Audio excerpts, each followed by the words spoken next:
We had placed the order before the Manonash phase started. So they had come, and Baba started his Manonash phase on 16th October 1951 at Khujjagoda near Hyderabad.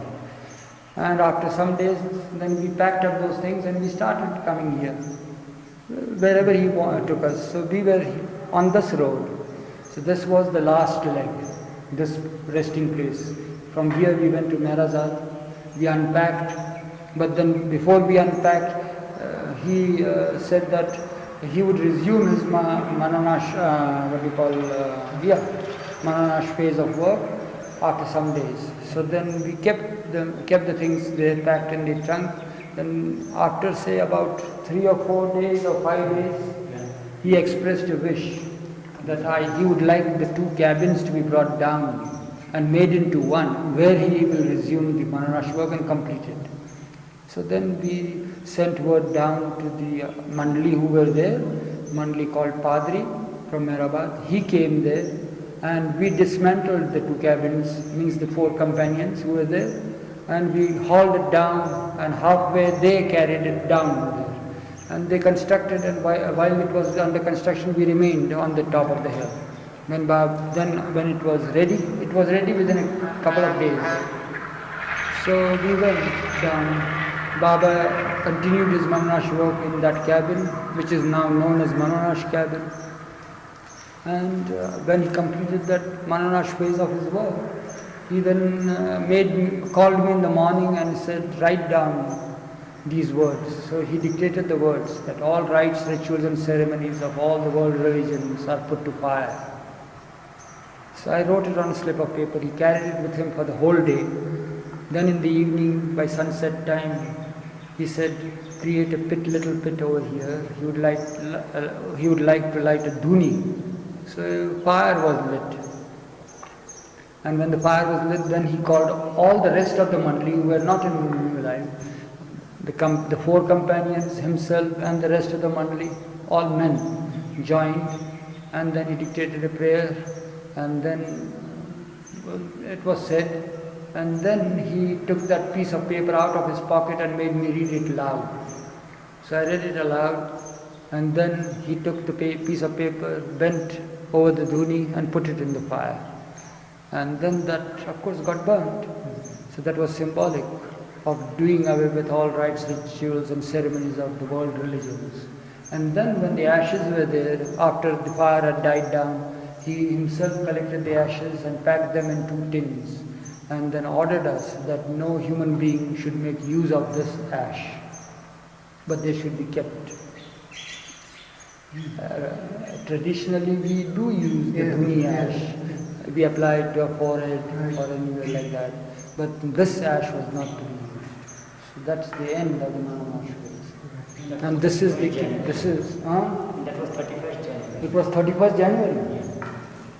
So Bal Nathu remembers that it was 31st January 1952. I'll show you the room. Yes, thank you. Where he took the beating.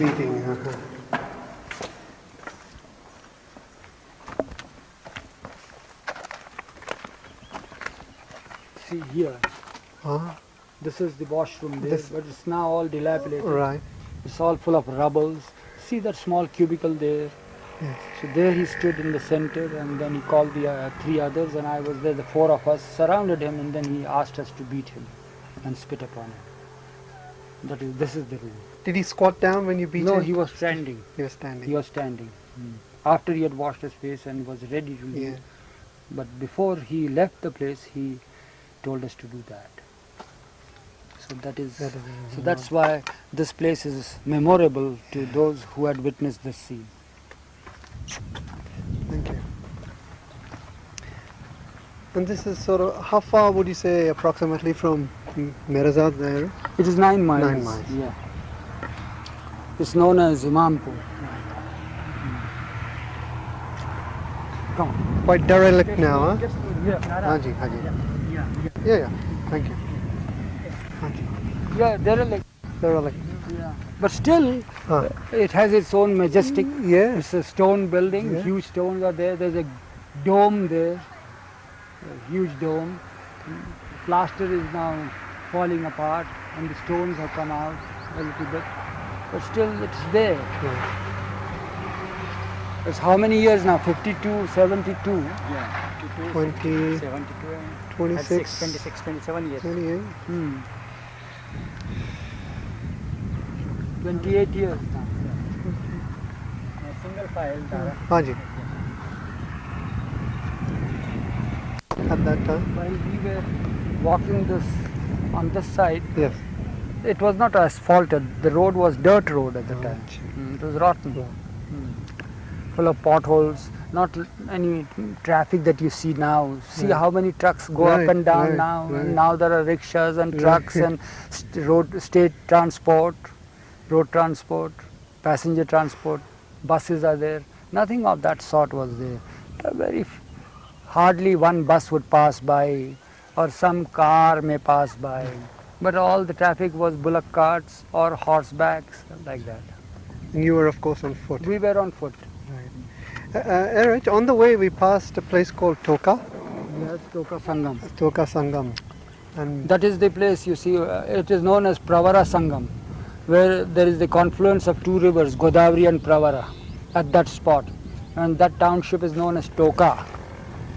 So, sometime in the late 20s, Baba in the early 20s had established Mehrabad. So after some time, he decided to leave Mehrabad, lock, stock and barrel, and everything was taken out from there, bamboo matting and whatever little flooring and everything that which was used by the Mandali and all, and it was transferred to Toka Sangam there. Toka, the place is Toka, on the bank of the river Godavri. Yeah. There it was for some months, and then again it was shifted from there to Mehrabad. Yeah. Why did it, we don't know, but most probably maybe the men may have thought that, well, now this is our place, we feel settled. So one thing that runs throughout his ministry is trying to unhook any feeling, you see, of settlement. Yeah. No attachment to place or things or beings.